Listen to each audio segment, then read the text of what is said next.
मार्च यानी आज Indian rupee 92.02 rupees पर डॉलर यानी अपने ऑल टाइम लोएस्ट रिकॉर्ड पर पहुंच चुका है। एंड इसके बहुत सारे रीजंस हैं, बट ऑयल प्राइसेस का इंक्रीज होना वन ऑफ द ट्रिगर है। Let's break it down. इसे हम बहुत लेमैन टर्म्स में समझेंगे because my videos are for beginners only. तो बहुत ध्यान से सुनना। ऑयल का प्राइस इंक्रीज हो रहा है। अब ऑयल खरीदने के लिए हमें चाहिए होते हैं डॉलर्स, यानी कि अब इंडिया को ज्यादा डॉलर्स चाहिए सेम क्वांटिटी का ऑयल खरीदने के लिए। अब जब ज्यादा डॉलर्स चाहिए यानी डॉलर की डिमांड बढ़ गई और रुपी हमारा वीक हो गया। सिमिलरली हमारा इंपोर्ट बिल इंक्रीज होता जा रहा है, क्योंकि जो भी अब हम इंपोर्ट करेंगे वो ज्यादा महंगा होगा हमारे लिए।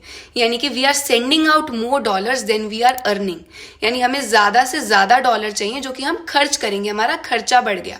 इसे कहा जाता है करंट अकाउंट डेफिसिट। इसके बढ़ने की वजह से भी रुपी गिरता है। अब जो इन्वेस्टर्स होते हैं जियोपॉलिटिकल टेंशंस की वजह से इमर्जिंग मार्केट्स जैसे इंडिया से पैसा बाहर निकाल लेते हैं और इंडिया में पैसा इन्वेस्ट नहीं करते और वो पैसा डॉलर्स में इन्वेस्ट कर देते हैं। Now what will happen if the crisis continues? Number 1, inflation will increase, यानी प्राइसेस बढ़ जाएंगे चीजों के।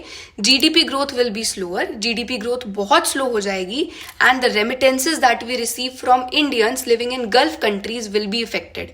सो बेसिकली इन सब चीजों की वजह से हमारे रुपी पर एक एक्स्ट्रा प्रेशर पड़ जाएगा।